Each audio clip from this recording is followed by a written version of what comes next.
Ladies and gentlemen, sports fans alike, welcome to another edition of Bill Swerski, Sports Talk Chicago.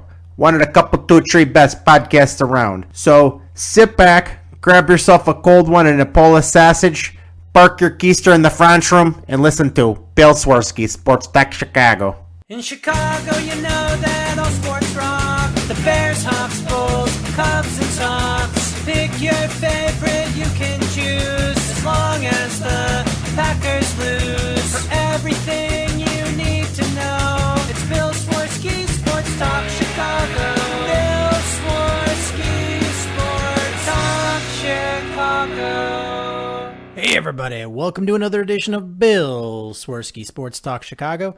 This is your hosts, Alex and Sean. On this episode, we are going to be angrily ranting about the White Sox, the Cubs, the Bears, the Blackhawks, everybody. Full meatball episode. But first, I'd like to thank our sponsor, the Rockford Ice Hogs. If you're not familiar with the Rockford Ice Hogs, they're the AHL minor league affiliate of the Chicago Blackhawks. What does that mean for you? You probably won't see the goalie of the future because it doesn't exist yet. But that shouldn't stop you from checking out the Rockford Ice Hogs and heading on over to icehogs.com, getting yourself a hat, shirt, jersey, tickets, and more. Tell them Swerski Sports sent you. Alex, how are you doing? Hey. Well, sports-wise, I could be better. It was a beautiful fall day out today, but yeah, sports-wise, I'm cracking the knuckles, getting ready to go here. Ready to go full meatball with you. Yeah, I've been feeling under the weather a little bit during the week, so I have been just chomping at the bit to rant about sports. The one that's the most fresh in our mind is the Bears. Do you mind if we start there? Yeah, I mean we always do. I'm gonna start off by saying that if you keep playing like crap through three quarters, eventually it's gonna bite you in the ass. Mm-hmm. It didn't bite you in the ass the first three games. Mm-mm. But today just really bit you in the ass. Yeah, and look, I went into this game. If I was going into this game and I was a betting man, I would have bet the Colts to win. I didn't think the Bears were going to win this game. I mean, obviously, I didn't say they definitely weren't going to win this game, but I thought Colts are more than likely going to win this game. And what got me about today is they really looked out of sync. Really, really out of sync. And very poor discipline, too. They got flagged a lot in this game. It was a very ugly, forgettable game. It's one of those games where you know the outcome very well could not be in your favor because, to the Colts' credit, they've been very good this year. They've been good defensively. They've been doing enough with Phillip Rivers. But it just very sloppy today. And you had opportunities to stay in the game, and you just couldn't. I mean, the Bears' defense gave up 19 points, but considering that the Colts have been pretty good overall, 19 points isn't, a terrible defensive effort. They gave up a lot of field goals, but they were able to hold the Colts' offense. And obviously, you had a big play that was overturned on a pick in the end zone. But boy, the offense looked so out of sync, and it was just ugly to watch. Yeah, I chalked this loss up to inability to stop the run, bad wide receiver play, bad play calling, missed opportunities, penalties, poor offensive line. Yeah, the offensive line was really terrible today, and the Bears' running game did virtually nothing today. It didn't, and I can't even blame the running backs because there was no holes there. They were getting hit before they could even get to the line of scrimmage.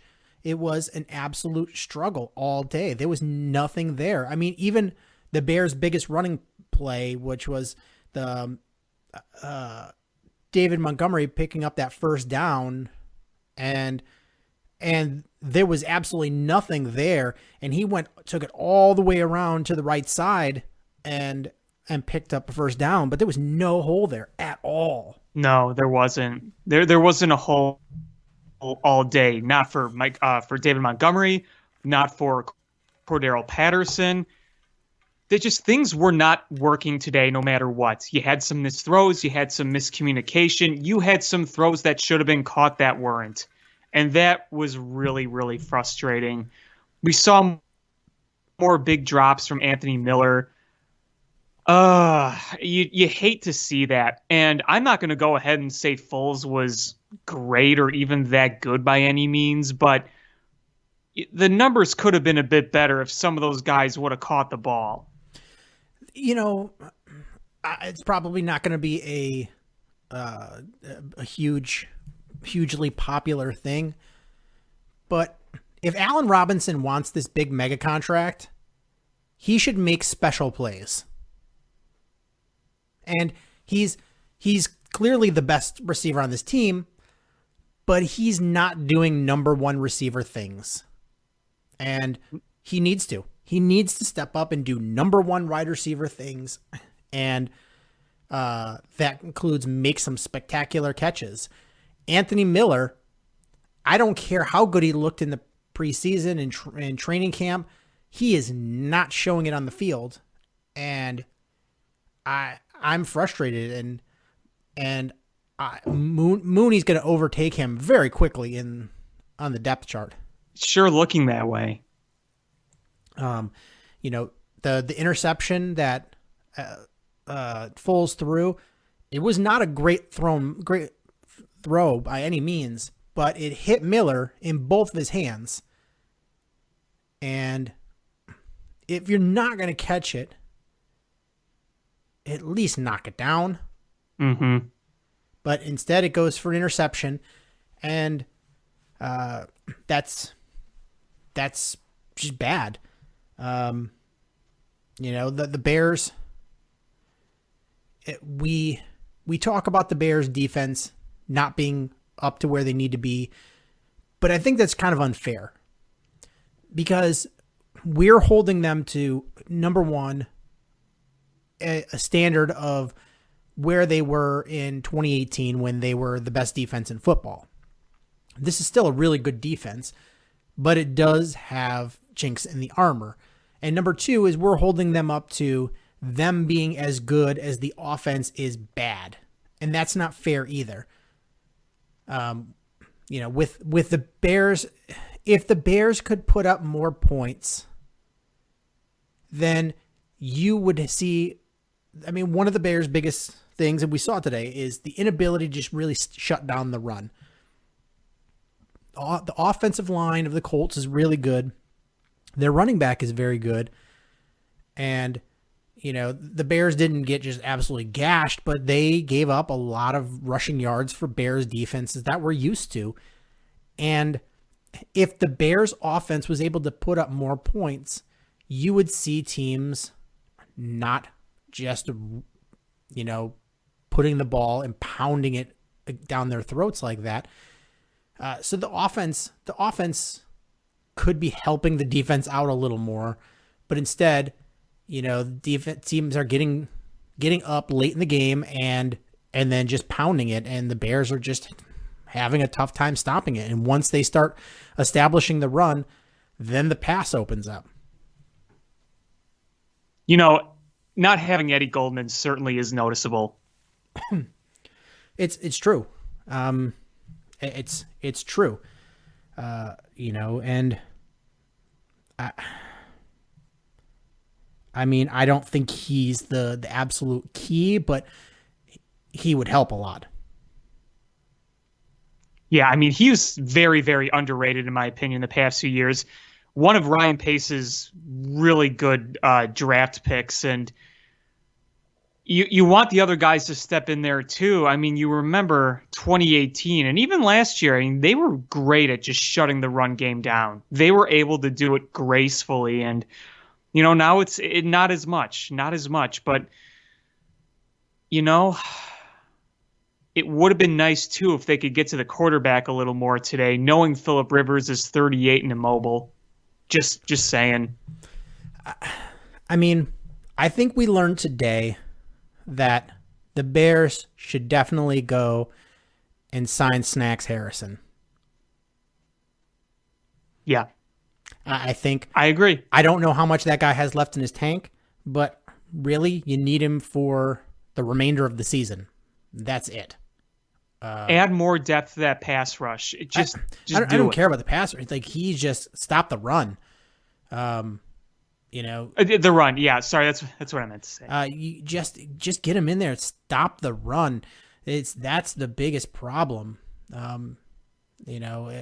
Just stuff the middle of the field. And force things outside where you can at least have the opportunity for one of the safeties to come down or for Roquan Smith to make a play.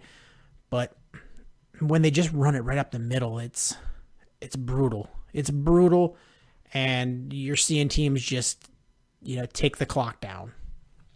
Yep. Yeah. And two big missed opportunities. The Khalil Mack dropping the interception. That was huge. Oh, that was brutal. That was brutal. That was huge. The Roquan Smith stepping out of bounds with his toe could have intercepted it in the end zone. The two of those could have just absolutely turned this game completely around. Or when the Bears marched down the field and ended up having to settle for a field goal because they had two blown plays down towards the red zone. You have to capitalize on these. Like those three plays could have easily turned this loss into a win. Or at least made it close. Absolutely. I mean, if you would have got that Mack interception, you would have been right there knocking at the door at the end zone. I don't know how he didn't come up with that. I started cheering when that came down. So I'm like, oh, that's going right into his arms. And all of a sudden it's on the ground and Khalil Mack's face is in the dirt. And it's like, oh, geez, how did you not come up with that? And there's very few times I complain about Khalil Mack. I mean, he's one of the best at what he does. But, boy, that's a play you just got to make. Yeah, and the stark comparison between the Colts defense and the Bears defense is the Colts defense just everything. They didn't miss any tackles. They wrapped up guys. It was they ran to the ball. They were just mistake free. They made all of the plays they were supposed to make, and it was just a very well-coached defense. I mean, the Bears had a lot of missed tackles. They had a lot of penalties, and this was a team coming in where your offense is struggling against the number one defense in the NFL, and you got to play mistake-free on both sides of the ball to keep yourself in this game. And ultimately, you held that team to under 20 points, and you could only muster 11. Yep. In your own building, too. I mean, I don't know how much home field advantage means this year. I really don't, because other than the Bears, the air raid siren that was going off through the whole game, I don't know what the hell that was. Did you hear that? I think that's... Oh, yeah, they play that a lot. It's just less noticeable when there's 60,000 people in there. Oh, my goodness. It was just nonstop. I'm like, this is aggravating. But it just... Home field advantage is not the same when you don't have a full stadium full of your fans.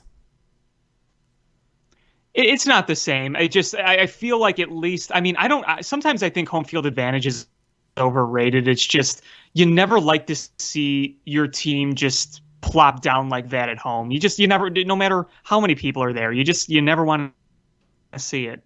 Yeah, absolutely. The bad play calling. Like, I understand maybe the first couple series that, especially against the number one defense, you want to play somewhat conservative. You want to establish the run. You don't want to make any mistakes. You want to try to win the field position battle because you expect this to be a low scoring game. I get that. Fully get that. I back that. But at some point, when you see you're really struggling, this team has done well late in games because they've opened up the offense. They've taken their shots downfield.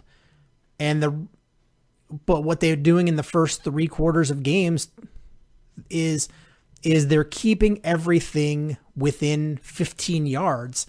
And that's just, this team needs to open it up. You need to have some explosive plays to stretch the field and really give yourself an opportunity. And when you are playing with these short passes and these underneath passes and a bad run game, you're setting yourself up for failure. You're seeing you're not running. They're not afraid of your run. So what happens? Your play action pass is just, it's moot. It doesn't exist. So you don't have a play action, you don't have a formidable running game against this defense. You don't have a play action game. You've got to be able to connect on at least intermediate throws, if not deep throws, to keep the safeties honest in playing deep. And the play calling has just been so, it's somewhere between safe and piss poor. I mean, there was a third down where you needed to pick it up and you can't run at all today, and you try to pick it up via run. And I was like, what the hell? There was, what was the fourth quarter? You had a third down, and not only did you try to run it, I think it was like a 3rd and 3. You tried to run it, and you tried to run it with Cordero Patterson. Yeah, that was bad. I know exactly what you're talking about. And then you don't get it, obviously. And then you come down, and on 4th down on a drive where you need to score, you throw a 32-yard pass on 4th down. And that's, I mean, in some ways you're like, that's ballsy. In other ways, you're just like, what the hell are you thinking? Like, if you're going to take that deep shot, take it on 3rd down where you have it 4th down again to try to pick up the couple of yards on something a little more conservative, a little higher percentage. But you lucked out because you got a pass interference and it saved you. But man, you go for a 32-yard pass play on 4th down when you're trailing by 2 scores, more than 2 scores.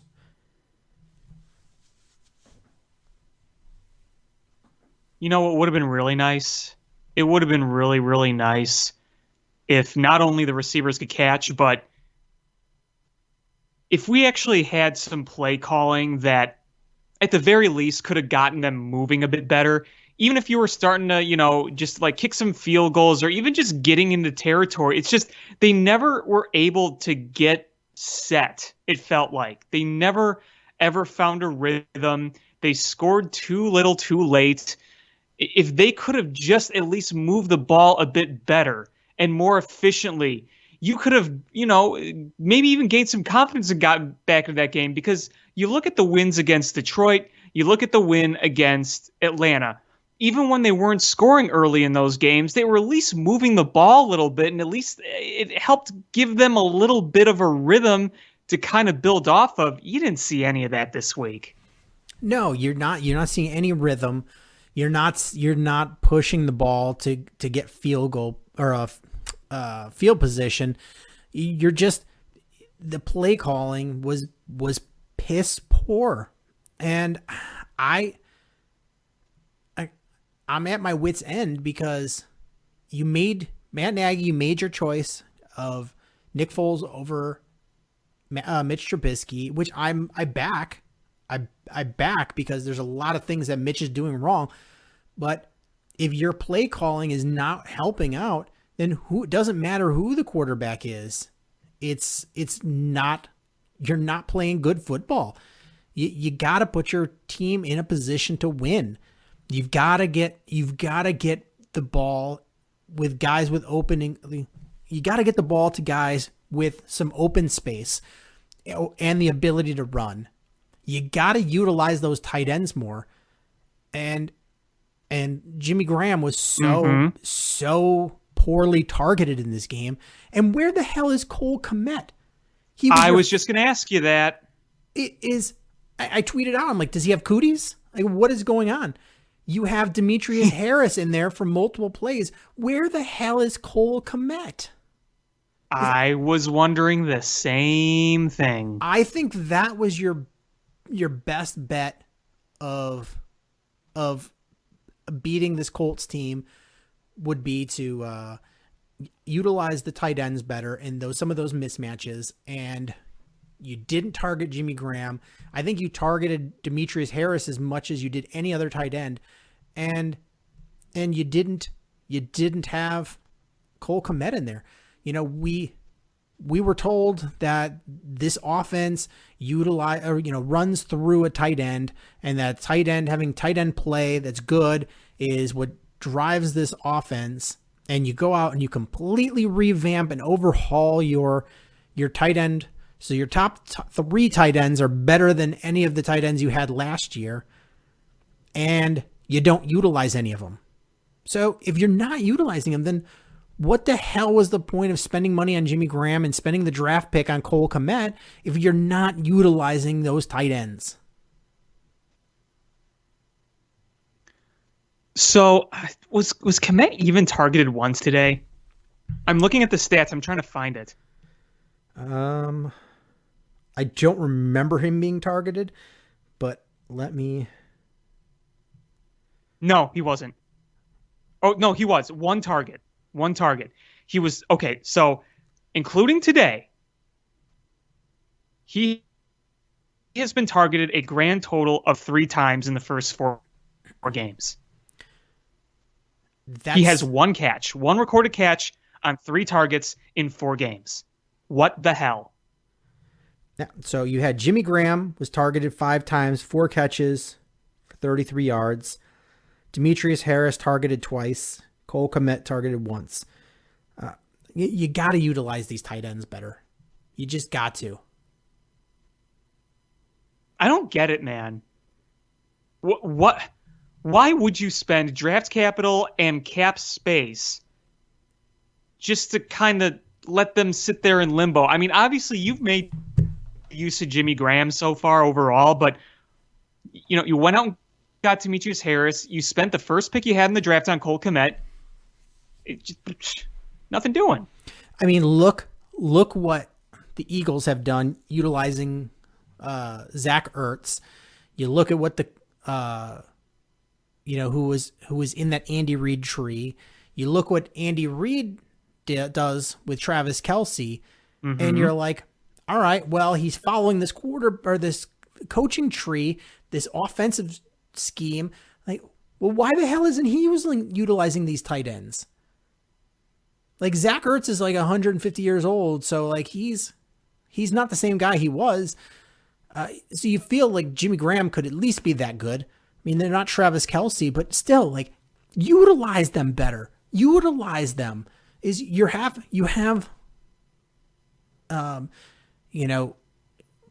Create those layers with your running backs underneath, your tight ends going, middle routes, and then the wide receivers doing deep routes. Like, create these layers so you're not having defensive players bunched up on you.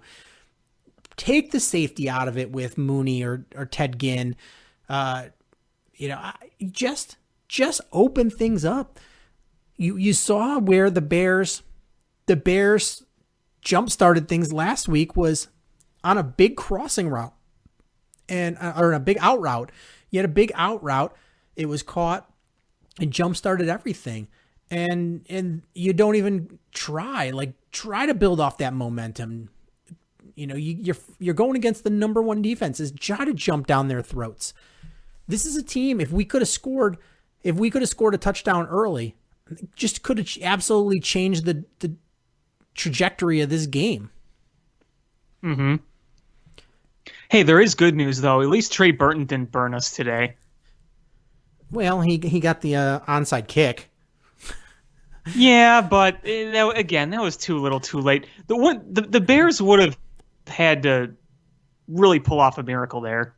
Oh, absolutely. I mean, you see what the onside kick numbers are for the past year, and they're just so low. You really don't get a lot of onside kicks.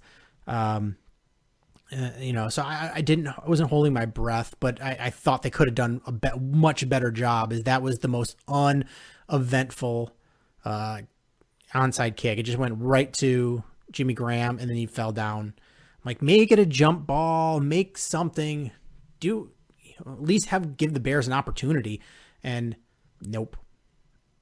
Because you would have had to score a touchdown and a 2-point conversion. Oh yeah, you would have really. I mean, you would have had time. You wouldn't have had a lot of time, but you would have had time to go down there and do it. It just, it's a little too late. You put that big drive together to score a touchdown, and it's all for naught. Matt Nagy needs to do some soul searching and go, all right,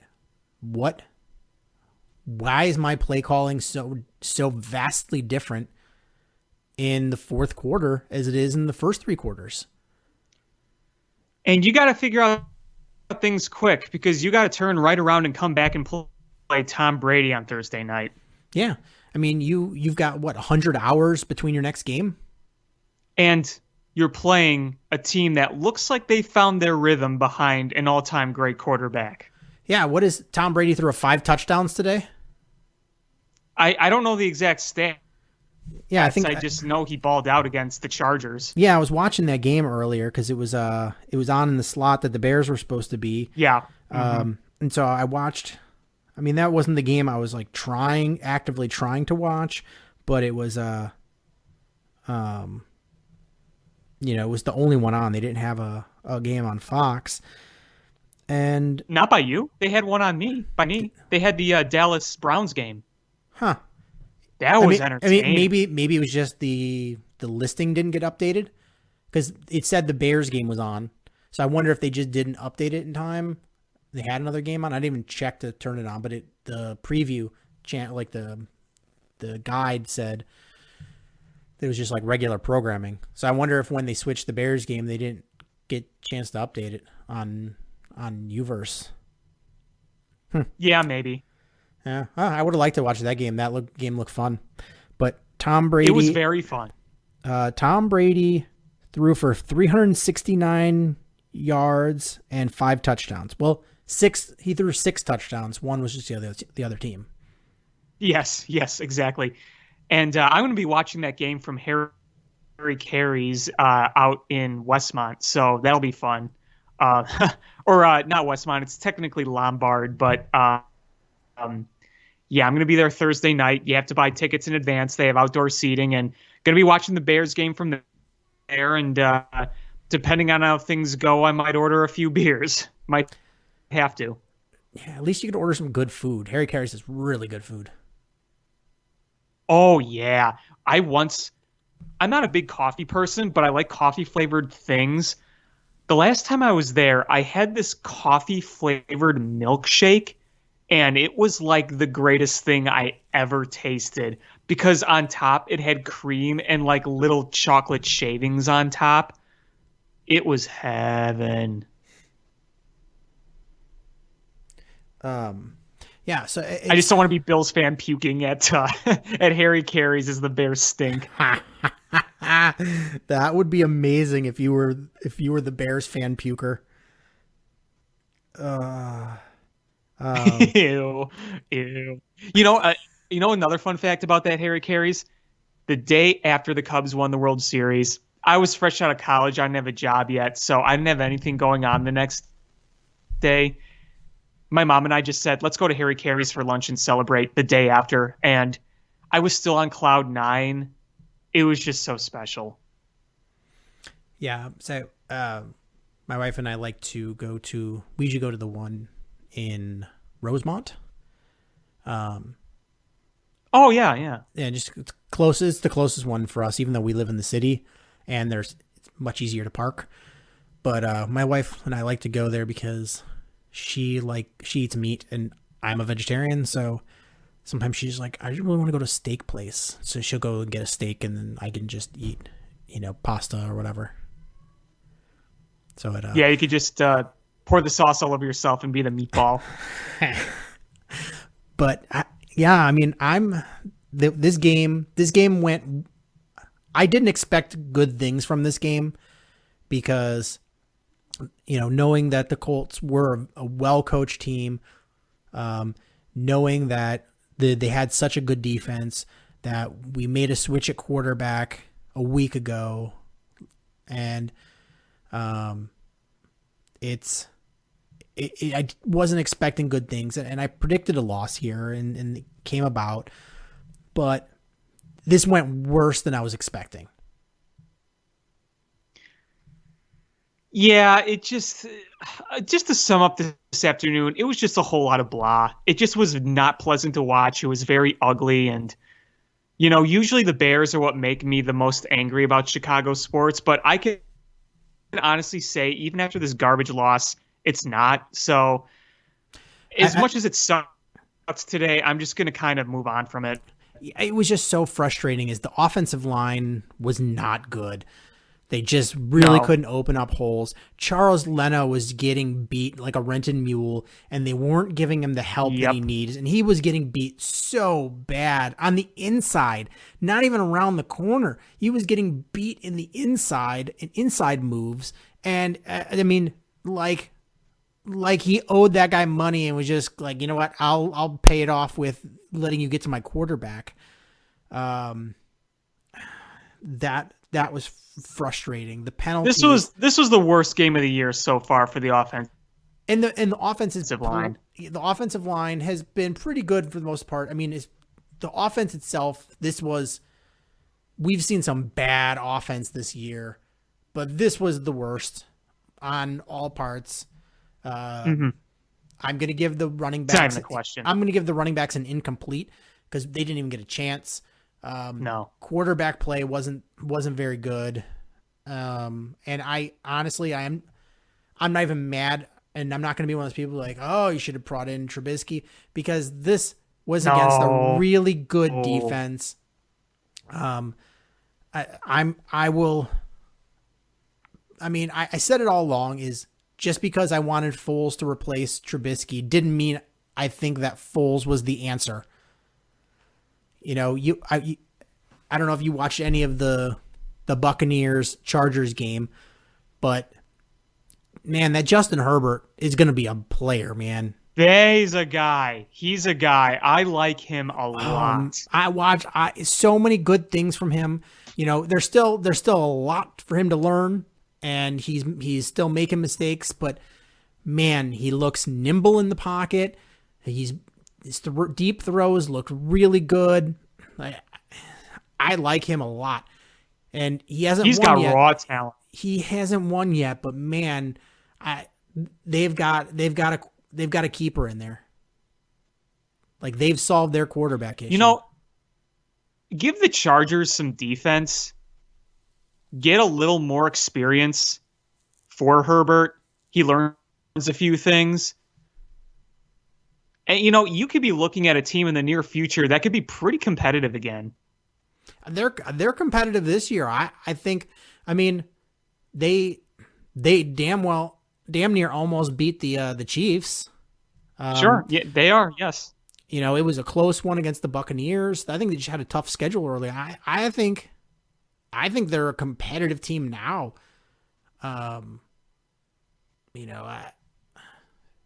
much more so than they would be with Tyrod Taylor. And I feel bad for Tyrod. He's that guy that just they bring him in and then he's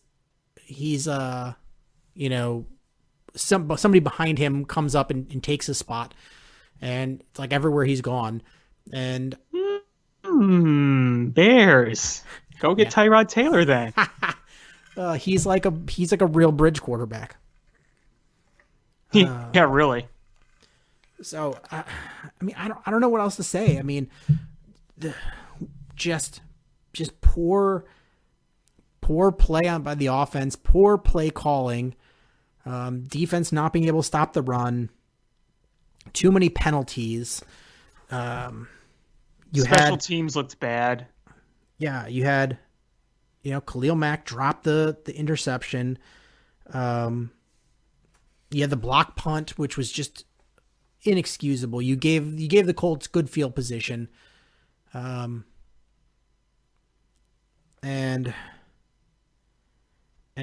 you had the big sack in the Colts early on, and then you have a pass interference that negates it. It's just undisciplined play calling, and you're also seeing unfair ticky tack, calls on the other side. Is you have a guy goes down and goes below the knee on Nick Foles, and they don't call anything on it. And how many pass interferences have been called? I mean, roughing the passers have been called on the Bears this season. It's so ridiculous. It's so ridiculous. The guy went low. Sure, he might have got a little shove, but he was already going low. There was also a pass interference on Kyle Fuller that I did not like at all early on. Do you know what I'm talking about? Yep. Because they that's a no call when multiple times when that's happened with Anthony Miller. Yep. And Allen Robinson, like the uneven play calling. I got to the point I was so mad. I tweeted out, I think they're called the Chicago Audible when they changed their name, that podcast. They tweeted something about when they were called that a fumble by Allen Robinson, and then they were reviewing it and they were like, is this going to stand? And I was just like, I was so mad. I just tweeted, quoted it, and I just put, if this call stands, I'm going to punch Roger Goodell in the face and knock his wig into a muddy puddle. I was just like, I was livid. I was just so stupid angry that was obviously an incomplete pass. And why can't Allen Robinson hang on to those? I thought he did a good job of that last year, but that was. If you want that money, you better make those catches. That was one where I thought, I'm like, okay, it's gonna be overturned, but really, you couldn't catch that because that would have been a nice big gain. It would have been a first down. Yep, absolutely. I just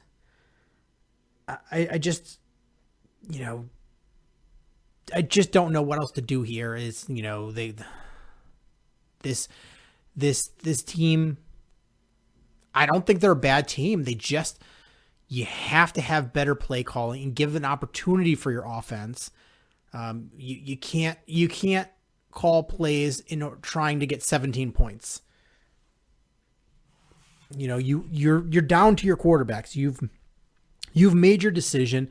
I don't think you can go back to Mitch Trubisky unless Foles gets injured. Right.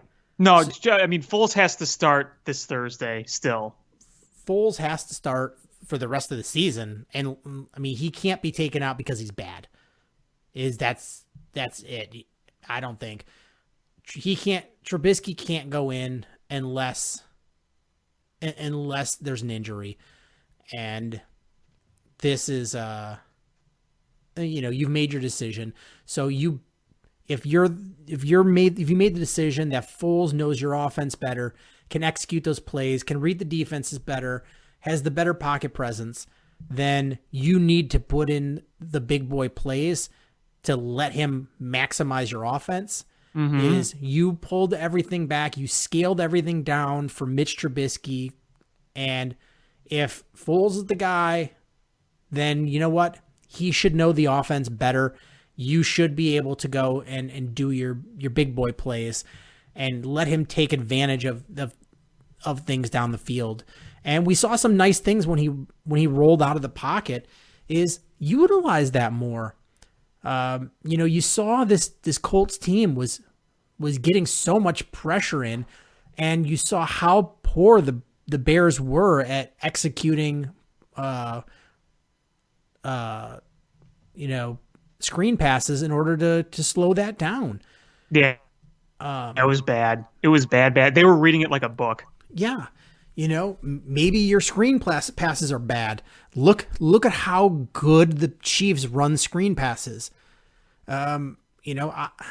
Honestly, you should probably have, on a good defense like that, you should have two guys back there and in different directions and to dump it off to. So if they read it on one guy, you're not gonna have everybody go to two different guys. Is one of them is gonna have an opportunity, like a misdirection type thing. This play calling though has just been so vanilla, and calling pass plays that don't go to beyond the sticks and trying to pick up that first downs. Nuts. Yeah. I mean, on the 2-point conversion, you ran that one. I mean, you got it, but that was a terrible call. Just because you made it doesn't make it a good call. It was luck. That was your longest. I think that was your longest run of the game. Probably was. I mean, they didn't run any other good plays. I mean, the one that Montgomery got along the sideline, that was a dump pass, right? That one first down run he had. That was a run play, but it was a breakdown. He ran into a hole that didn't exist, and then the guy who was coming down to contain on the corner fell down, and so he was able to cut all the way back. So it was a guy falling down that allowed that to happen. Otherwise, that would have been a stop right there. Yeah. But looking forward is you've got a Tampa team that's got a pretty decent defense themselves, and their offense is starting to click. Both on the ground and with the arm. Yeah. So, I mean, the one good thing is Leonard Fournette is hurt, so you're not going to get the full pound running game, but Jones is a good running back. He ran for almost 6 yards a carry today, ran for 111 yards. Yeah, it looks really good today against the Chargers. Yeah, and the Chargers couldn't run at all. They had their leading running back ran for 12 yards. 12. That many? Wow. Yeah. The lead running back for the Buccaneers ran for 99 more yards than that. So lovely. Total on the ground. I mean, the Chargers ran for 46 yards total on the ground. So it's another game where you're probably not going to be able to establish a running game. You're going to have to make plays in the air, and you can't give so many opportunities to Tom Brady. You're going to have to score and keep the pressure on them to make plays. Is Matt Nagy's going to have to fix things in 4 days? They're going to have to implement this new offense, and they're going to have to score more points. They're going to have to score at least as many as they scored against Atlanta. You know that famous Star Wars line that's in virtually every movie? I got a bad feeling about this. Well, I thought you were going to say, ah! Well, that too. I was sometimes watching this. I want to have a Wilhelm scream. The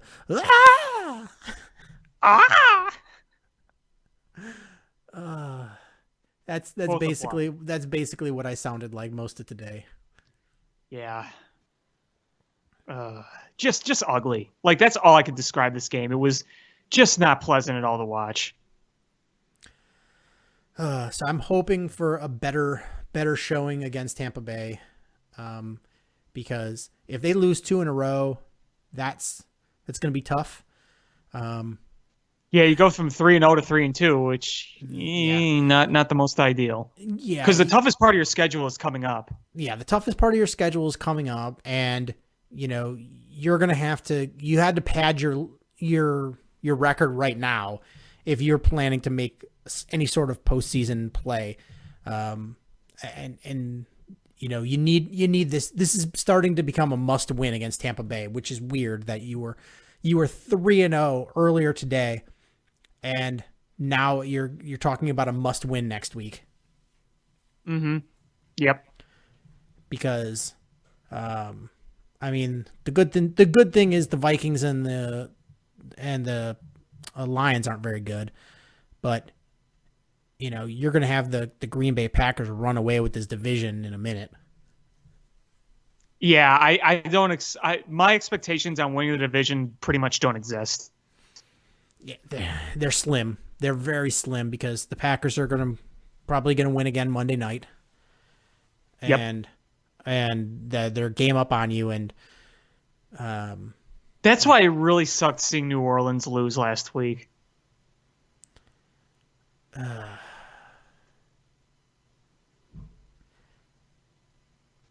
Oh my God, the guy from the 49ers just hurdled an eagle to get into the end zone. Hurdled. He hurdled the turtle. Hurdled. So should we talk baseball? Yeah, now I really got some things to say. I think we should start with the White Sox. I kind of want to save my Cubs thoughts for last because I got things to say. The White Sox, then the best of 3 series. I think most White Sox fans were echoing the same sentiment that you got to sweep this one because if it gets to game 3, you're probably in some tough trouble. And that's really what happened. Game 1, you came out and you dominated that game. Lucas Giolito had a perfect game for a long time until the announcers jinxed it. I don't know if you were watching it. I watched all 3 games of the White Sox, and they were like, they literally showed the graphic that Lucas Giolito has a perfect game, and then Tommy La Stella comes in and gets a little, roller in the middle to break it up. And you're just like, what the hell, ESPN? But it's always the soft hits that end the no-hitters. Oh yeah, but why are you jinxing it? Why are you doing that? But anyway, Lucas Giolito looked absolutely fantastic. Mm-hmm. And you had Yasmani Grandal hit a home run, Adam Engel hit a home run, Jose Abreu hit a home run, and that just fueled everything. And you won. You won game 1 on the road. Looks good. And then you come back game 2, and you almost make a comeback, but Dallas Keuchel just didn't look that great. No, neither did the defense. Nope.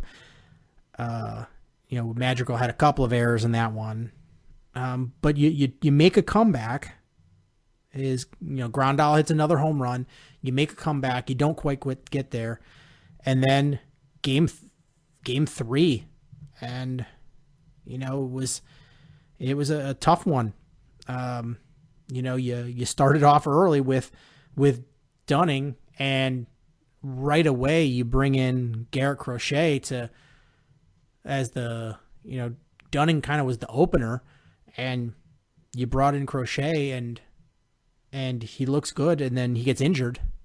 And I honestly think if Crochet doesn't get injured, it's probably a different situation maybe.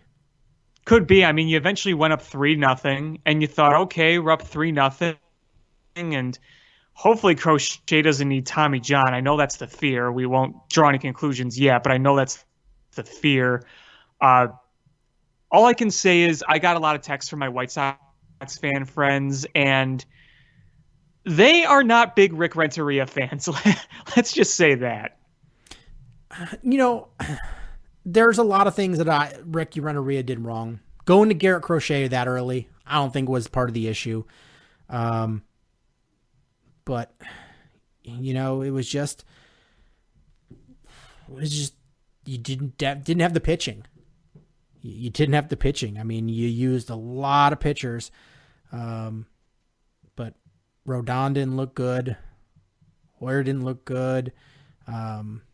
Rodon should not be coming in those situations. I don't get why Rick Renteria has done that. You saw him do it at the end of the regular season. You saw him do it in the playoffs, and both times it ended up costing the White Sox. Yeah. Carlos Rodon, I think his tenure as a White Sox should be over. I really do. I think he's just done. I think so too. But you look at the good things. Is Tim Anderson is still young, and that guy just was absolutely dominant in this series. He was your best player. What do you have? 10 hits in 3 games? Yeah, something like that. I mean, he was definitely your best player. Yeah, he had a .643 batting average and a .1430 slugging percentage. An OPS in this series. Yasmani Grandal looked really good in the series. Mm-hmm. He didn't have a lot of hits, but the ones he did were home runs. Mm-hmm. Jose Abreu looked good. Another tough thing is you didn't get full Eloy Jimenez. No, that the injuries are a tough one to deal with, especially at this time of year. Yeah, so it's tough for the White Sox. It really was. You had to rely on a lot of young guys. We had talked about this before. Is that the pitching? The pitching, if you can keep them, to 4 or 5 runs, you probably win. And they gave up 6 in this one. It's tough. You relied on a lot of young pitchers with very little experience. I think, what do they have? 6 rookies play in this game? I think I read. Mm-hmm. A lot of credit to the White Sox is that arrow is pointing way up. And I thought they would come out of this one with a win, but just didn't quite work. Yeah, and I think there's a reasonable balance you can say for White Sox fans. The future is obviously so bright. They know where the weaknesses are, and they're going to have to address those, but the weaknesses are pretty glaring, so at least you know what to address. But, I think White Sox fans do also have the right to be a bit upset, because I know some are. I think there is the reasonable saying, look, I'm upset, but at least our future is bright. I mean, I really thought that they were going to take Game 2 and take that series, and unfortunately, Keuchel, who's been so good all year, just, they didn't really have it. And, you're going to need more starting pitching, and it's best if you go out and you get established starting pitching, because I've seen people talk about Michael Kopech saying, oh, if he would have pitched this year, maybe things would be different. Maybe. The thing with Michael Kopech is he hasn't pitched since 2018. He had Tommy John surgery, and right now, in my opinion, I think Kopech is too much of a mystery to really know how much of an impact he could have made on this team. So my point is I'm saying I don't think they should lament too much on Michael Kopech being there or not. I think that you didn't get quite enough that you needed from the current team you had to win that series. And, it's disappointing, but hey, at the end of the day, it's getting them experience. Their future is unbelievably bright. I think they're going to be going on many long runs for many years to come. But yeah, don't feel bad if you're a White Sox fan and you're kind of disappointed, because I would empathize with that. Yeah, I'm disappointed. It's funny. I have a lot of diehard White Sox fan friends that, I just texted them, "Hey man, sorry," and I think they really thought it was sarcasm, but I was honestly emotionally invested watching these games, and I really thought the White Sox were gonna pull this out. I thought after game one, I was like, you know what? I really feel Dallas Keuchel's going to come in here and lock this one down, and it just didn't happen. And I was still confident going into game three. It's just, at least the White Sox, they didn't win, but they went down fighting. And you saw a lot of really good things. They gave an effort. They did not roll over and die. They fought it out. Just a lot of guys inexperienced guys, some managerial mishaps, some injuries. It just didn't come up the White Sox number, but they went down fighting. And I honestly, if they let Rick Hahn do what he thinks he needs to do, they could really add some important cogs to this team. And I agree with you about Michael Kopech.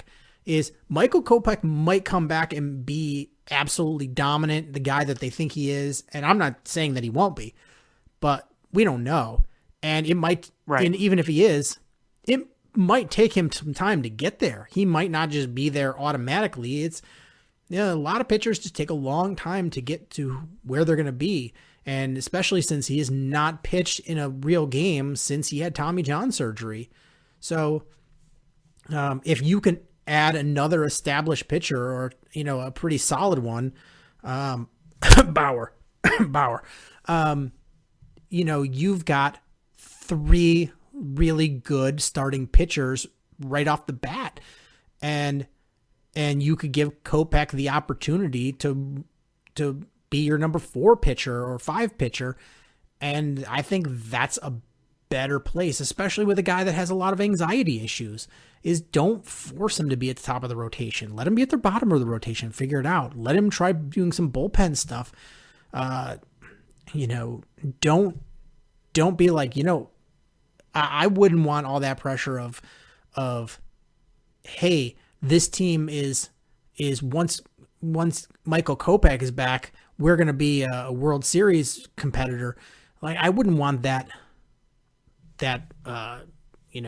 all on me. That's a lot of pressure. Let him be a young pitcher. You might even have to start him in the bullpen at the beginning. I don't know how they're going to approach it. Maybe you do. But look, Uncle Jerry's going to have to open up the pocketbook. They're going to have to spend money. They're going to have to spend on an experienced starting pitcher. You're probably going to want to go out and get a right fielder. And I don't know if it's going to happen or not, but I think they need a more experienced manager, or at least a guy more experienced with postseason and winning, and just someone to take the reins. I just don't think Rick Renteria is the guy. No, he's not. And then we've talked about this before. I think he's a very smart baseball man. I just don't think he's very good at the day in, day out, in-game decisions. Right. But I think he's a very good coach. And like I said before, I would have loved for him to stay with the Cubs when he got let go and been, like a roving coach, like go from AAA, AA, single A, rookie, high A, the different teams, and just go in there for a couple weeks each team and see what he can add to those teams to not only improve players, but also you kind of want some cohesiveness between the different levels of baseball, and you could apply that continuity. And I think that would have been really great. And I think that would be where he would thrive, is not having the pressure of the things that he doesn't really do that well. But, he didn't, Pride, I probably wouldn't have accepted that either. But, would he be willing to do something out with the White Sox? Because I don't think, I like him a lot. I think he's a good guy. I think he's a good teacher. I think he was what the White Sox needed for these young players, especially the young Latin players. But if you're going to win a World Series, you're not going to win it with Rick Renteria. Right. And I think virtually all Sox fans feel the same way. I'm curious, has your buddy Gary chimed in at all with anything? Did he give you his thoughts and perspectives? I'm always interested to hear his perspectives on the White Sox. I think he took this hard. He tweeted basically defeatist. When they lost game 2, he's like, they're done. They're done. Let me see where. Pull up the texts.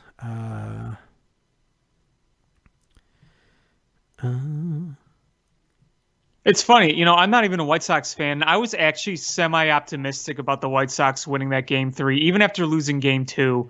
I know we said that it was important for them to sweep, but I figured, this offense still seems like they're in decent sync, and Oakland's pitching, I don't think is anything really to brag about outside their top relievers. So I still thought they could have won that game 3, but hey, it was a close game.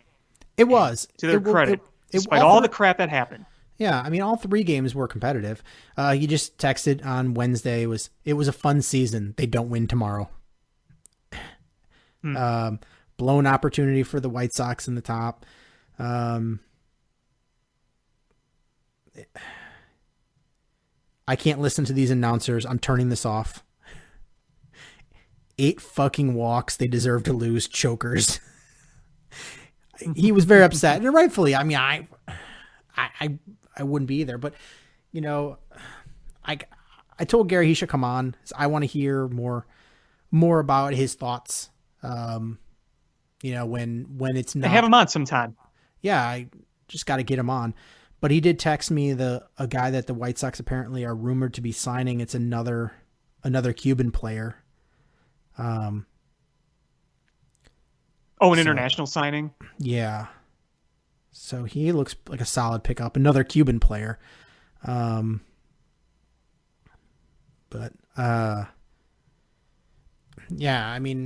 it'll be interesting to hear what he has to say, because, I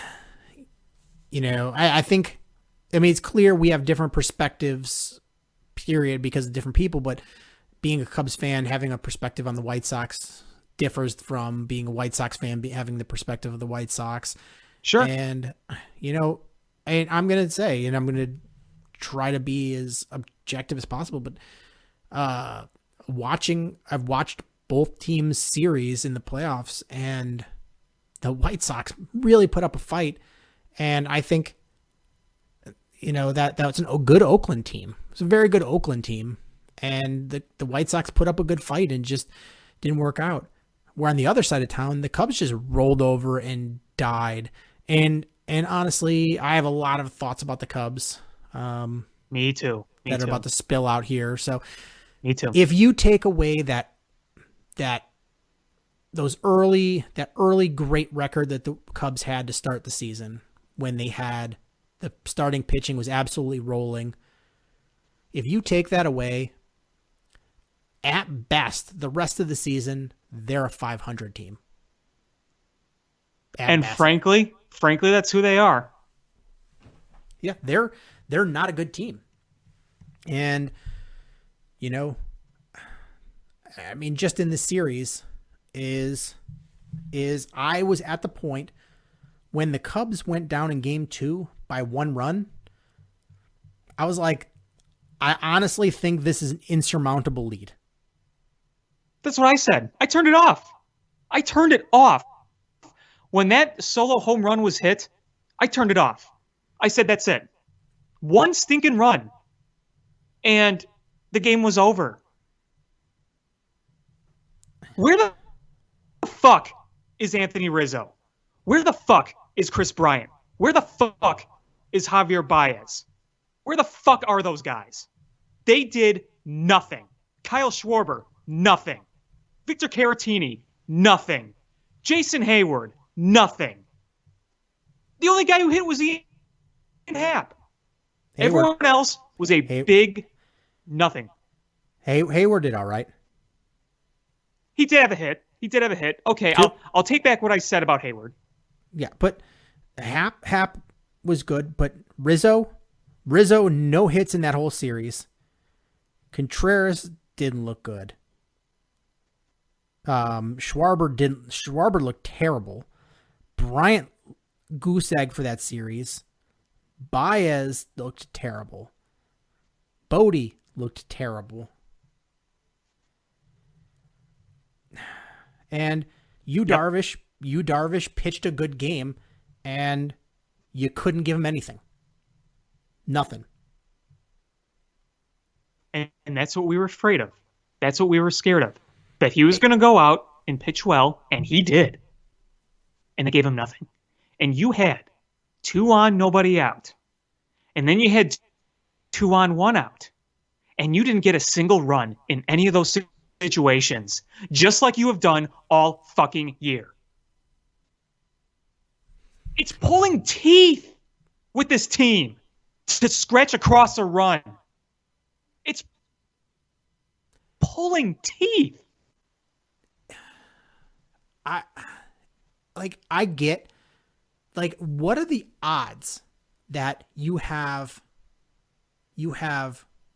all-stars in Rizzo, Bryant, Baez, and your guy that you were so high on in Kyle Schwarber, and all 4 of them have far and away the worst seasons in their careers the exact same year?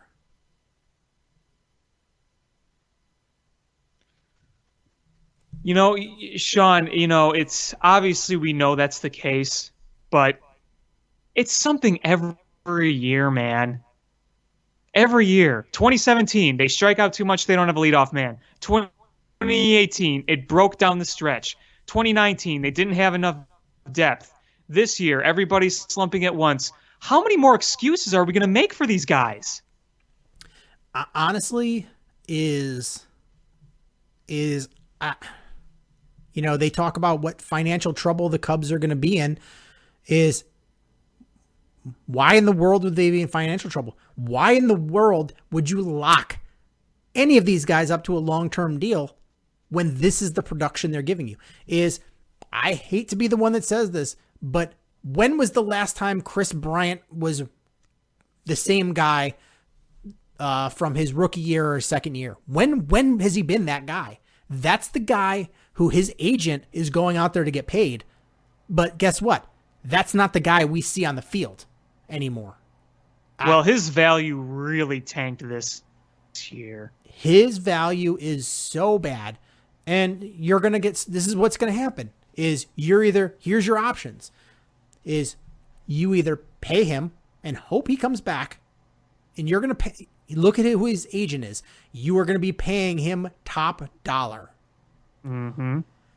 So you either pay him and hope that it turns back around, or you trade him and you're not going to get very good value for him because he's got 1 year left on that deal. Somebody's going to have to pay him, and they're going to be trading looking at those awful stats. Or you let him ride this year out and see what happens, and maybe let him walk in free agency and get a compensatory pick. There's not a lot of good options that Chris Bryant leaves you. No. And look, I've been a Chris Bryant fan a long time. And I mean, even look at last year. He had a pretty good year last year, but I think the whole perennial MVP thing, we're past that. 2016 was his peak. 2016 was the peak for a lot of these guys. I mean, I look up and down at the performances. You look at Wilson Contreras, he didn't have a bad year. It could have been better. It wasn't terrible. Anthony Rizzo's OBP and OPS and OPS plus are above average technically. What really disappointed me, though, is that he was MIA when it mattered. And look at the 2 postseason games. He did nothing. Like, how do you sign him? And that is to a guy. another deal. How do you sign That's him a to an guy you extension? hold to a high standard. Yeah, how do you sign him to an extension? Is he's got back issues. Those are never going to go away. He's going to have those for as long as he plays. And if he's not giving you those power numbers, then why in the world would you pay him? Is if you pay these guys and give them extensions, you are absolutely putting yourself in a bad situation. And what I can say is, if you choose to not sign these guys to long-term deals, is at least you won't be able to trade and rebuild, jumpstart a rebuild like that.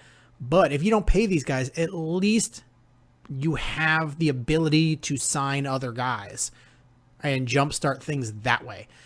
But you can't lock these guys up, because then you are just in baseball hell. Here's another thing too. Something to keep in mind. Let's say next year is truly Theo Epstein's last year as a Cub, and they're going to be discussing about it this week. They're going to be discussing Theo Epstein's future with the club this week. I don't know what's going to happen for sure, but if I'm a betting man, I think he's ready to move on. Why wouldn't you? Because do you think he wants to deal with this headache of trying to figure out what to do with his team? You won the World Series already, so you're golden. You broke the curse, but to deal with how to make this team better or how to blow it up and rebuild. Like, do you want to be another rebuilder, or do you want to be the guy who locks these guys in a contract and totally messes things up for the future? I don't want to be that guy. And you have to be, if you're going to blow this up, you better be the guy that's going to be there for the rebuild. And if you're going to be the one that's going to sign these guys to an extension, then you better be there for the duration until, you get this righted. This is probably the prime opportunity for him to walk away. Yeah. I mean, what motivation would you have? If you think you're going to be gone, what motivation would you have to look at the future with the team? I mean, look, let's say they go into next year. And I'm not saying this is what will or should happen, but here's something I could maybe see happening.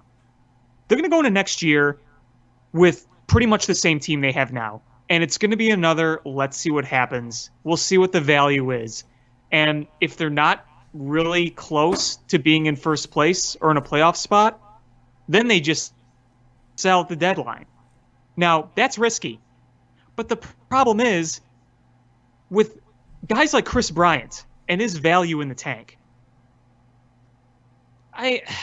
how can you make big changes in the winter? I mean, you're not going to trade Baez. I can guarantee you're not going to trade Baez. I still think he's getting an extension. Baez is the one who had a really bad year, but I'm going to optimistically say this was just a bad year for him. I think it was just a bad year. So here's my concern with Baez.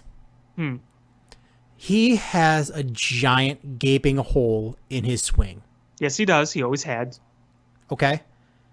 As he ages, how bad is that going to be? That gaping hole is going to be exposed. We already saw it exposed this year. Look how bad his numbers were, and he cannot be that bad this next year. Just like that won't happen. But you're gonna see a very precipitous when he falls out of his prime. You're gonna see a very precipitous drop in his numbers, and those strikeouts are gonna mount real quick. And it's going to be like the end of the Sammy Sosa era when there was a lot of strikeouts and not a lot of home runs, and you just saw the frustration. How do you lock that guy up into a long-term deal and pay him the money he's expecting? Is you can ride that defense because he's an elite defender and he puts butts in the stands, but the guy's bat is just it's not what you need it to be to pay him the big kind of money. I mean, if this contract was, if a hypothetical extension was given a year ago, obviously it would be not really questioned as much. And I get your concern. I mean, look how many more guys are throwing 100 miles an hour, and they're just throwing these big benders. And he's not the kind of guy who's going to lay off some of those and walk. I get your concern. I do. I'm still more stuck with like the Chris Bryants and some of the other guys. Just again, I really like Chris Bryant, but I watch his swing and watch how he just can't catch up to things anymore. You throw a fastball, look how many times he just can't catch up to it. He can't catch up to it. That worries me. And he uppercuts everything. And I get trying to change the launch angle, but the Cubs, they pop up so many things.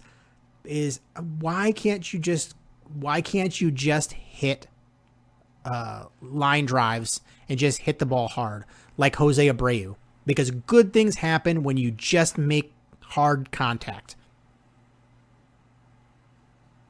Yeah.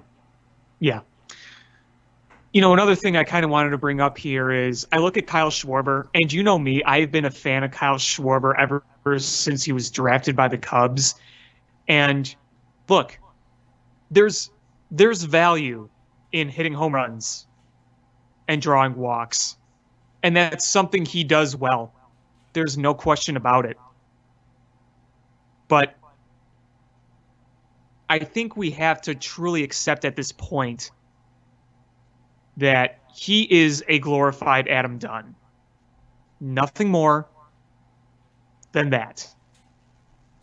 And again, it's not necessarily an insult because, like I said, home runs and walks are valuable. We can't make him out to be more than he is. Is what I'm trying to say. He's never going to carry a high average. He's never going to be an elite defender. He's going to get not going to walks. be a big contact guy. Yeah, he's going to hit his home runs and he's going to draw some walks, and that's what he is. And this year he didn't do that. He had abysmal numbers this year. He's lucky because everything else is not good. Kyle Schwarber was bad this year. Let me pull up his fan graphs here quick.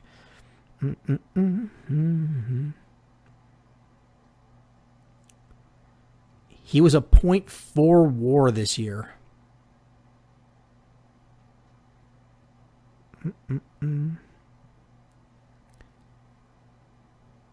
Yeah, and you know, he started WAR, and he was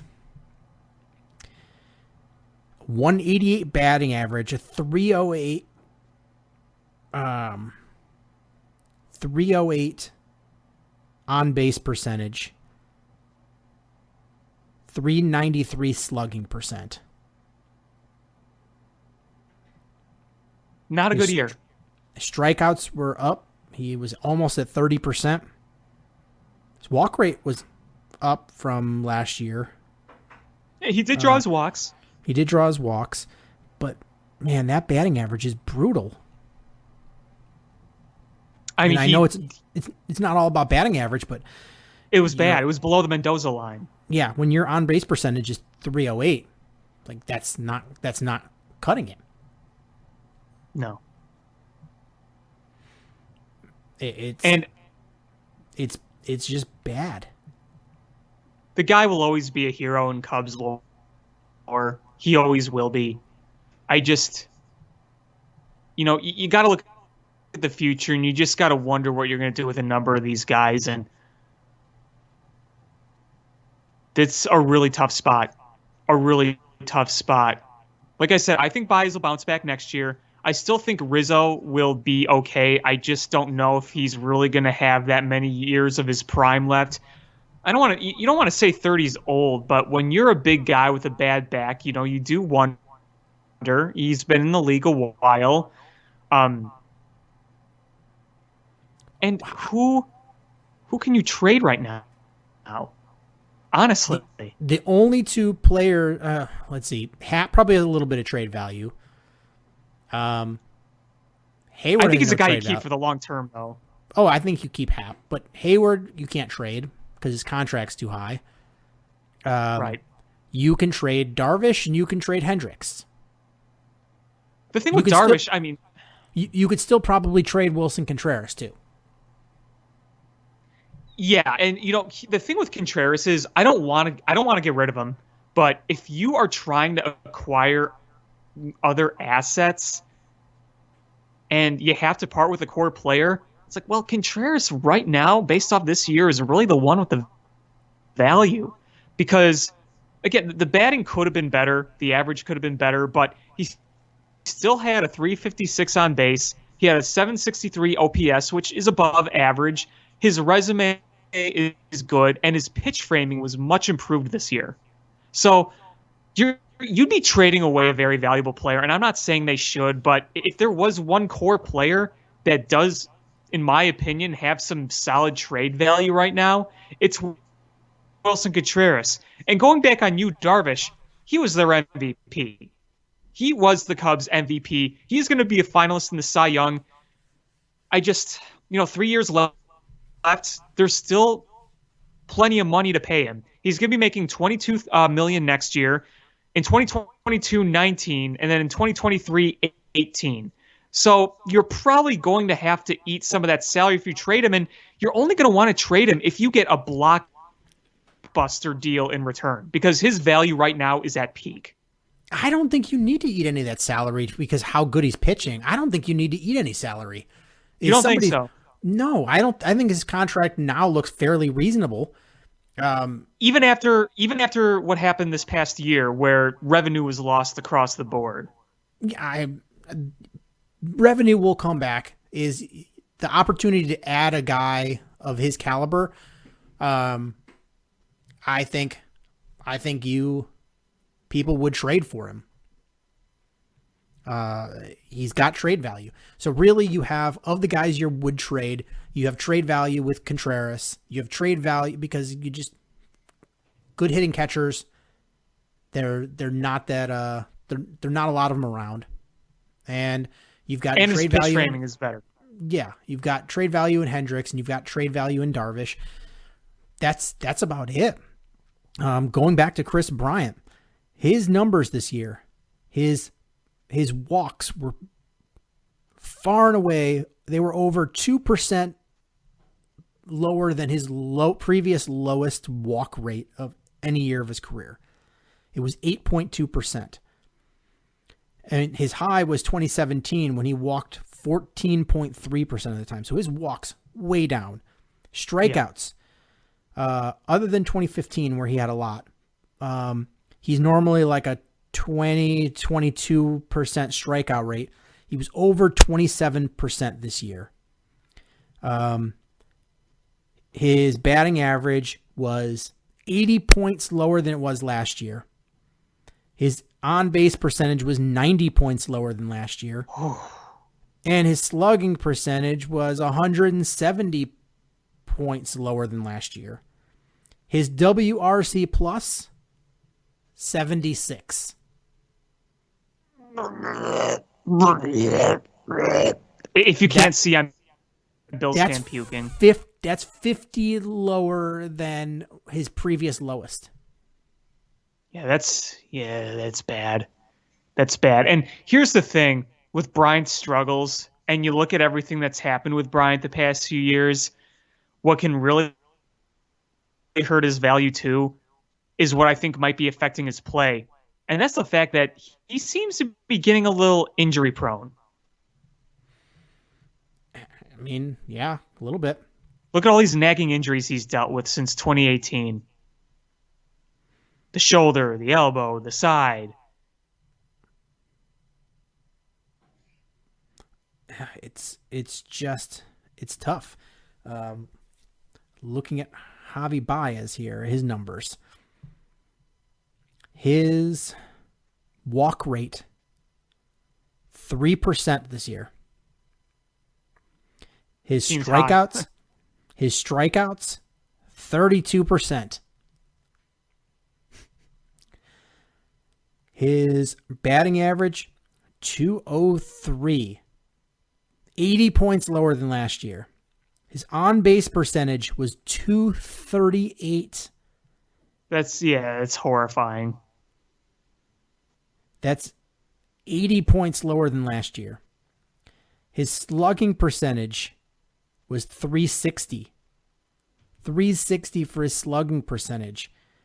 That's almost 200 points lower than last year. His WRC plus, 57. Oh my gosh. He was a zero WAR. Mr. Blutarski. 0.0. Anthony Rizzo. His walk rate was pretty much right on par with the rest of his career, 11.5%. His strikeouts were up a tick. Yeah, the OBP was pretty good. His strikeouts were up a tick. His batting average was 70 points lower than last season. Mm-hmm. His on-base percentage was 60% or 60 points lower than last year. Mm-hmm. His slugging percentage was over 100 points lower than last year. Yeah, he did not hit a lot of extra base hits. His WRC plus, 103. And he's a one WAR player.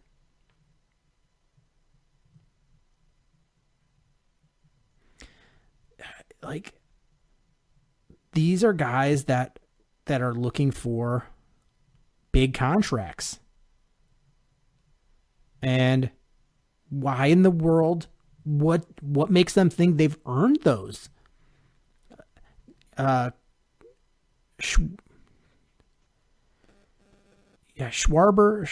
had a WRC plus of 90, and he was a .4 WAR player. So when you have your core four that are due for big money, and Baez, Bryant, Rizzo, and Schwarber, and they combined for a 2 WAR, the four of them combined for a 2 WAR. What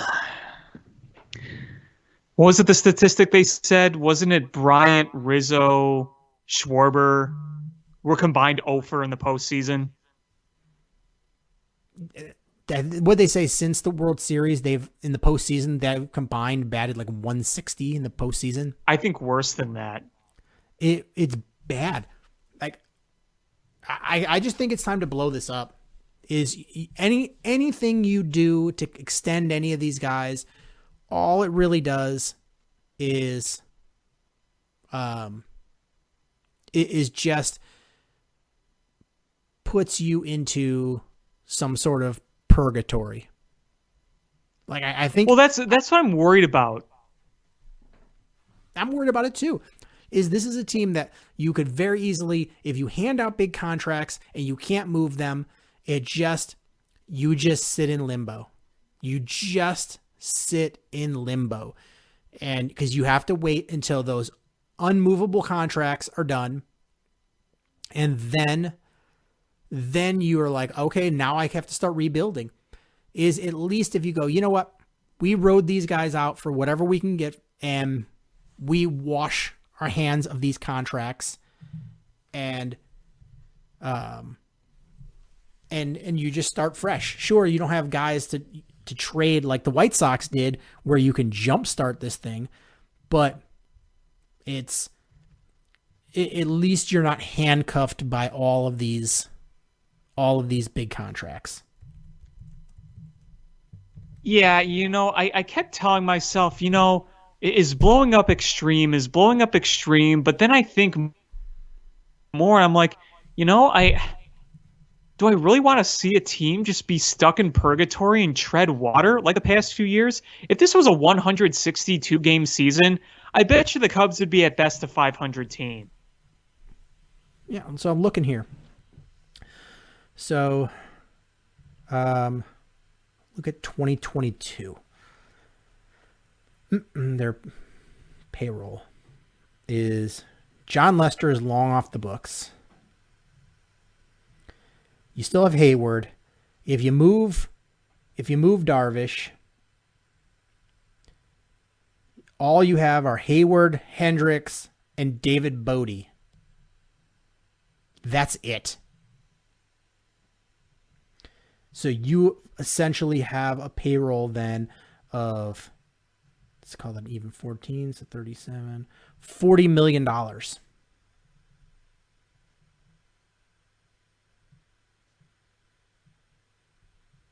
And then you're going to have that revenue finally from the TV deal, as they said. It was going to be a few years before that kicks in.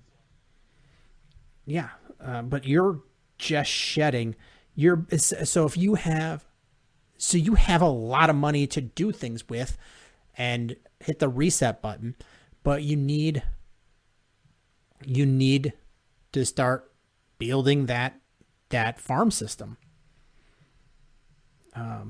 But the good news about that is it's already on the upswing. It's nowhere near being an elite farm system, but it is on the upswing. Yeah, like, let's see, 2021. Let's go in here. There we go. Is you potentially, I mean, they're not going to pick up that option on Lester. No. And you know what's a real shame? I have to say this real quick. It's a real shame he didn't get a chance to pitch one last postseason game with the Cubs. That they couldn't win one game at home against the Marlins to at least give John Lester a chance. I think it's a shame. Yeah, did you really want to see him pitch in the playoffs other than just kind of give him that one last opportunity? Because I don't know. Not particularly. I don't know what you're getting either, but I still would have liked to have seen it. But anyway, back to your point. Yeah, so on the books next year, Rizzo, $16.5 million. Kimbrel, almost $14.5 million. That should be his last year, right? Yes. Yeah. Kimbrel's last year, Rizzo's last year. We don't know Bryant and Baez will be because they'll be a lot of money. It's their last arbitration eligible year. Yes, last arbitration. But they probably won't get giant increases because of how bad they were. But those things usually don't go down. But Bryant's going to be close to 20. It's you get Quintana off the books. You get a lot of money off the books, but you need to infuse talent in here. And I don't think, Gary was saying you could get everybody back, and if they have rebound years, you at least make the playoffs, and anything can happen in the playoffs. But what's the point of having such up and down Jekyll and Hyde regular season just to get bounced in the first round of the playoffs? Like, is that worth it? You know who you have at this point. You know who the players are. You know what they're capable of, and are they worth investing in the future of your franchise by keeping these guys? Again, it feels like treading water, and you look at the offense the past few years and you say they don't make enough contact, especially with runners on. They're one of the worst contact teams with runners on. You need that to succeed. I know it's all about the long ball and yada yada, but it still goes to show that contact is valued, and they have not done it consistently at all. At all.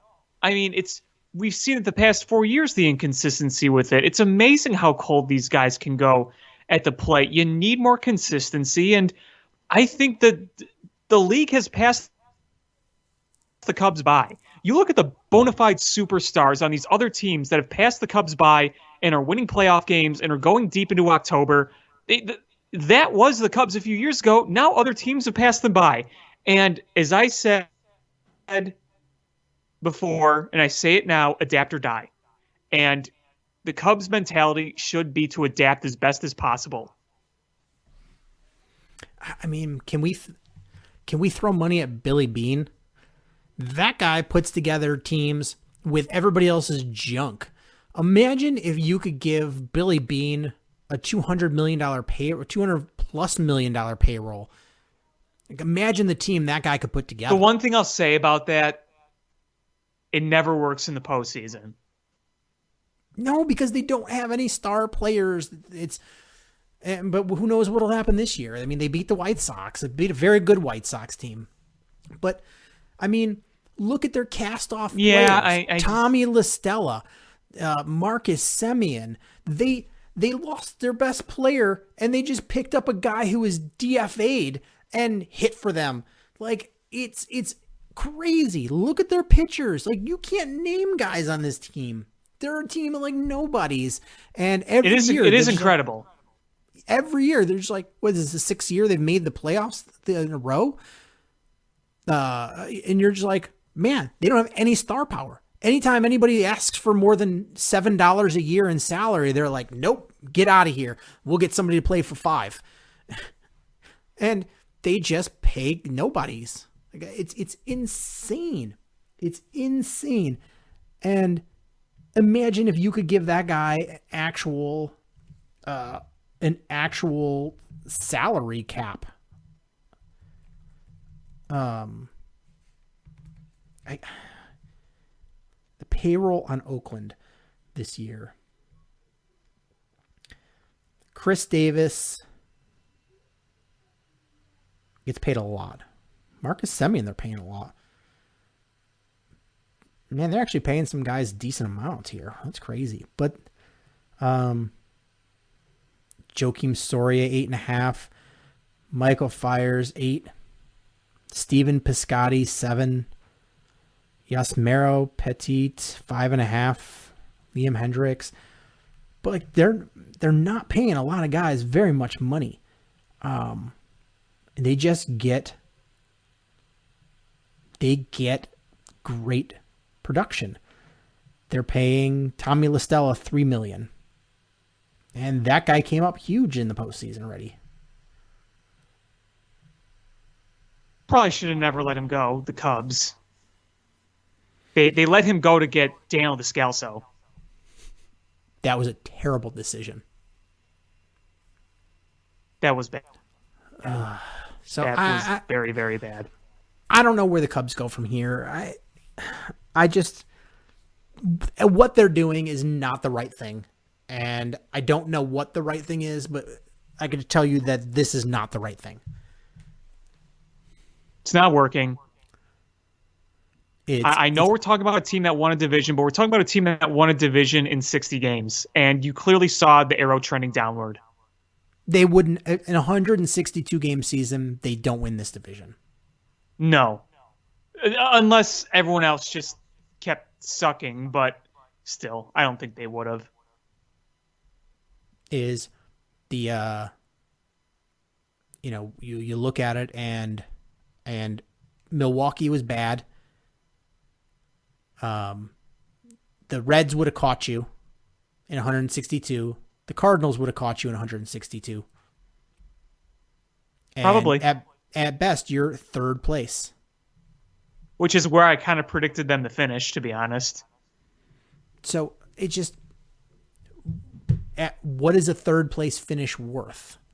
Like how much of your future? Not as much, unless you're in like an insanely good division like 2015, but that's rare. It was rare to win 97 games and finish third. You're just not like, I don't think it's worth mortgaging your future for one last hurrah with this team. This division's not going to be bad forever, and you need to move on and fix things. It's high time to you've been duct taping things long enough. I think it's time to just go, you know what? It's time to bite the bullet and strip this down to nuts and bolts and put it back together. You got to do something. You have to do something big. And I don't know exactly how or when they're going to do it, but the changes got to start coming. They just have to. And I'll always look back at this era and remember that they gave us the ultimate gift, the World Series that we all waited for. And I'll forever be thankful for it. But the fact of the matter was they were expected to be better beyond that as well. And yeah, you won 95 games in 2018. You went to the NLCS in 2017, but you haven't made it back to the World Series, and it's been a decline ever since you won the World Series. And the last 2 years, you've looked mediocre. So, you can't keep just trying to say, well, let's see if this guy will come around, or, well, remember what happened in 2016. You can't do that anymore. You could obviously do that a year or so afterwards. In 2017, despite being hungover in the first half, you came back around and you made it back to the NLCS. You were 3 wins away from the World Series. You come back in 2018 thinking you're going to go back to the World Series or have a really good chance to go back. You falter at the end, which was both the offense breaking and Milwaukee going on an improbable run, but you couldn't do anything when it really mattered in game 163 or the wild card game. And then you miss the playoffs the next year. And you see your offense continue to decline downwards as more young stars are coming into baseball, and they are just better than you. It's true. That's just the reality of it. It's absolutely true. I just think it's time to pull the plug on this, because it's if your options go forward, and I keep reiterating, is if you lock these guys up, you are just handcuffing yourself. And that's the reality. Is if guys have a trade value, it's completely lost if you lock them into a long-term deal. Right. Yeah, it's hard to give a veteran a club-friendly deal. And it's just very frustrating. And, sure, you can probably just run the same team out and possibly make the playoffs next year, but you don't have a team that can truly compete for a World Series. And, Gary was texting me and he said, tell that to the Marlins twice, the 06 Cardinals, the Royals, the 05 White Sox. And sure, you can pick out a handful of teams that have done it historically, that have barely made the playoffs, been underdogs every corner, and came and won. But those are pretty fluky. And I don't want to run the same team out here hoping and praying for a fluke. Here's the thing. You catch lightning in a bottle on accident, you don't try to catch lightning in a bottle. So when you try to catch it, you won't get it. It just happens. Yep. So you can't hope for it. It just sort of happens. You can't plan for it. You can't hope for it. It just either happens or it doesn't. Yep. And lightning in a bottle is only going to happen to one team a year. Right. And it rarely happens to a team again in a generation. Yep. Rarely. I can't believe that we just got outclassed by the Marlins on our own turf. You didn't win a single game. You scored one total run. I knew that this team probably wasn't going that deep, but I did not think that it would come down to them getting swept and scoring one total run at home. It felt like 2018 all over again. It felt like watching the wild card game all over again. It felt like watching game 163 all over again. It was the same movie.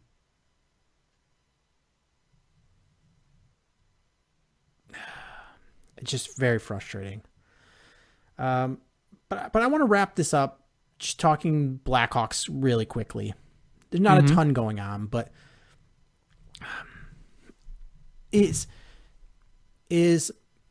at this point where we are with Corey Crawford, we should be letting him go on, and we should be ushering in our next goalie, our young goalie that we've been grooming. We don't have that guy. No, we don't. We do not have that guy. So we need to pay a veteran goalie because we don't have a young goalie. We just don't have that guy. Doesn't exist. So that was a breakdown. We didn't have anybody in the pipeline where we're grooming. And in fact, this team has been pretty bad at developing talent. They've been pretty good at international scouting talent, but they've been pretty bad at grooming homegrown talent. And now you're looking at, we probably have to bring Corey Crawford back. And what I'm hearing is that the Blackhawks are offering him about $3.5 million a year, and he's looking for like $5.5 million a year. They can't afford that. You can't afford that. And you already made a trade to basically salary dump. So the Blackhawks announced today that they traded Ali Mata to the Los Angeles Kings for ECHL prospect Brad Morrison. So for good old what's-his-face. Yeah, basically good old what's-his-face. A guy that'll probably never see the roster and wear the sweater. And you're essentially dumping $3.5 million salary cap. Mm-hmm. And you needed to do that because you've got a bunch of guys that you got to re-sign. And you don't have a lot of money to do it. So you've got I think you got to look what you're going to do with Dominic Kubalik and Corey Crawford, and you don't got a lot of money. No, you know what I can see happening, I think they might see Corey Crawford walk. I know the Avalanche are interested in him. So you might have to bring in a veteran goaltender. That's not going to cost you a lot. I'm looking at the free agent goaltenders right now, and Henrik Lundqvist just became a free agent, but he's 38 years old, and his stats last year weren't great. But, some notable names are Braden Holtby, who also did not look good recently. After looking very good for a number of years, hasn't looked good recently. One guy that might be of interest is Jimmy Howard, the veteran from Detroit who played with them many years. He still wants to keep playing. He could potentially come cheap. Matthew Murray's on the market. Craig Anderson is on the market, but he's like 40 years old.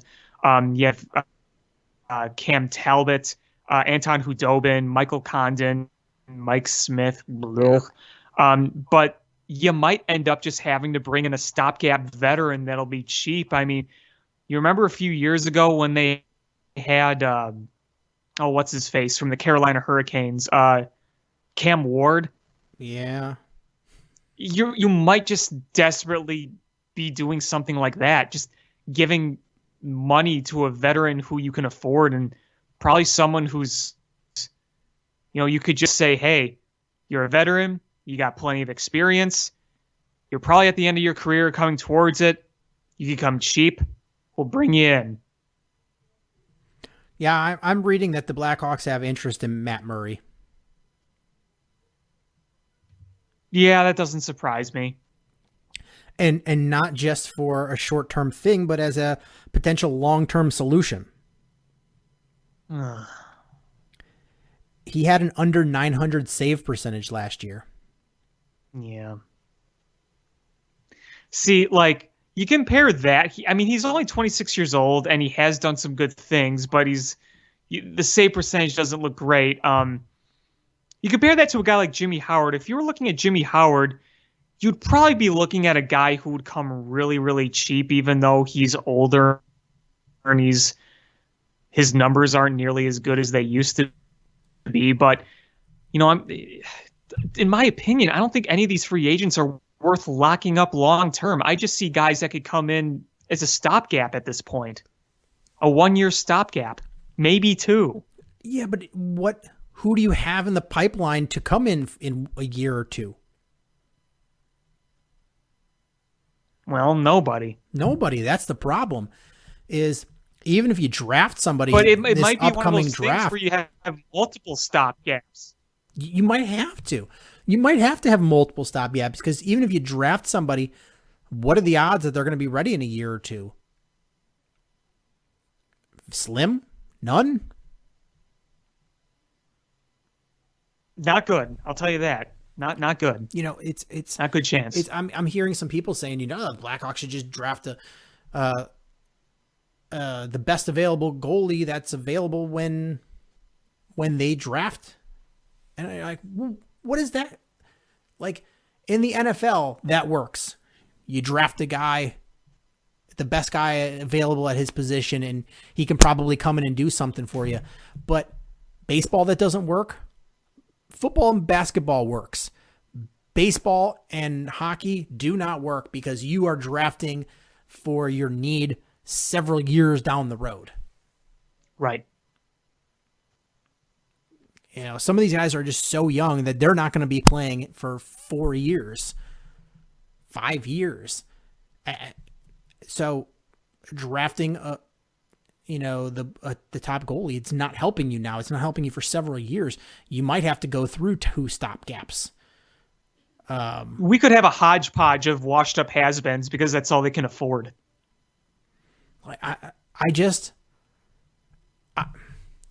It all comes down to how does Stan not get his feet held to the fire?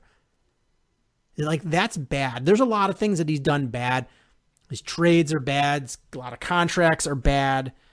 They've been in just financial cap hell for a while. How did you not have a goalie in development? It's just a no-brainer. I think a few years ago they thought Colin Delia was going to be that guy, but I just don't think he's panned out that way. Because you remember they gave him an extension. Yeah, so a few years back. I think they thought he was going to be that guy. I'm just absolutely shocked that Stan Bowman still has a job. I don't think you're the only one.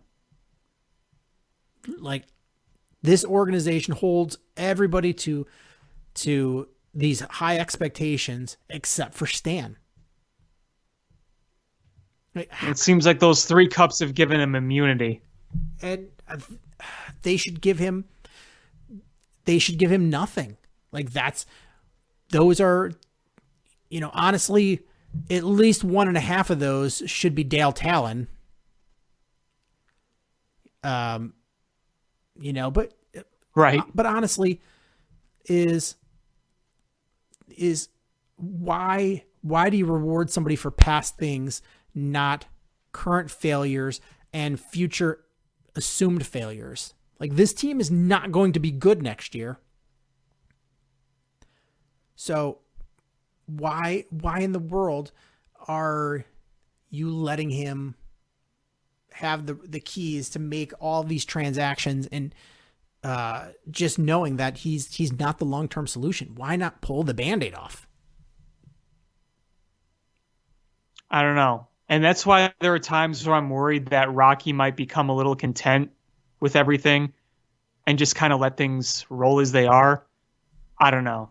I think that's bad. This hockey, that is a fear of mine. Hockey, football, basketball, you can do those things because you're still going to have audience and you're still going to have making money.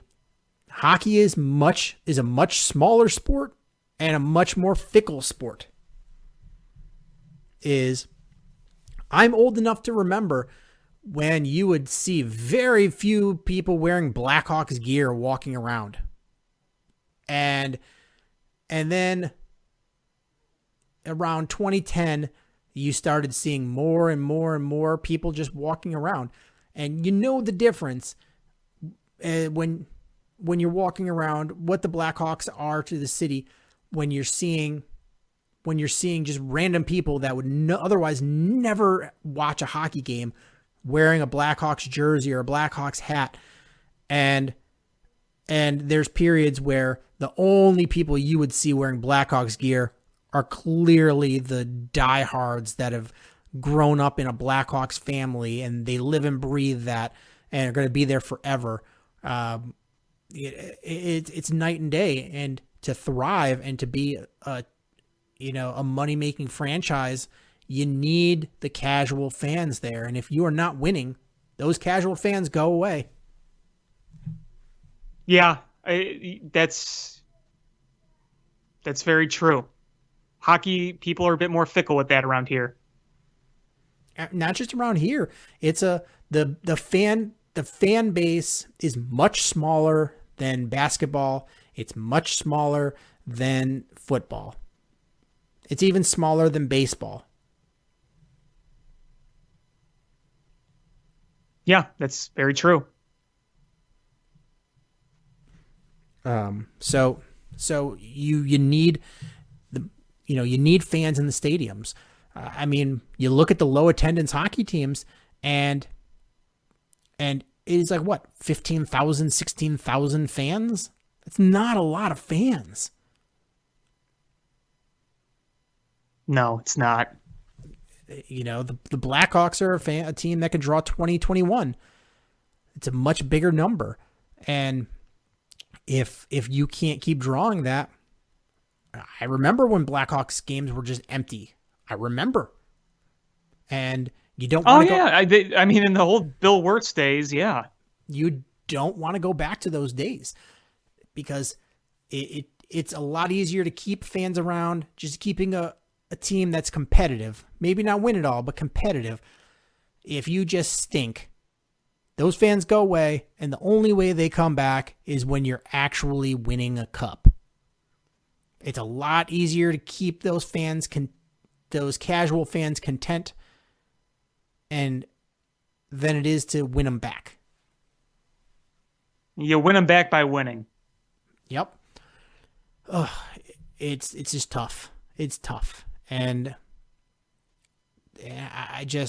Stan makes so many questionable decisions that I don't know how you keep him. I don't know who he has naked pictures of, but it's somebody. Yeah. He's got like a PC, and every time Rocky starts thinking about something, he just slowly, with that straight Stan Bowman "I'm gonna kill you" face, just raises that computer with them. He's got photos of Rocky wearing his wife's dainties. Yeah.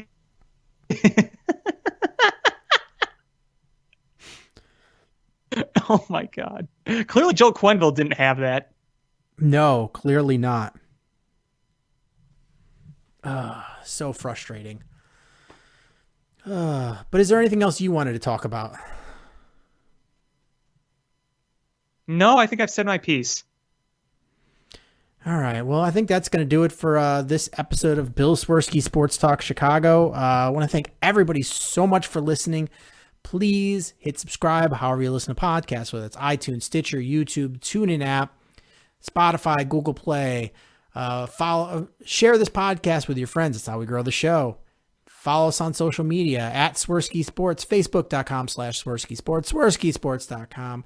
Again, thank you guys so much for listening, and until next time, bear down. Cubs win!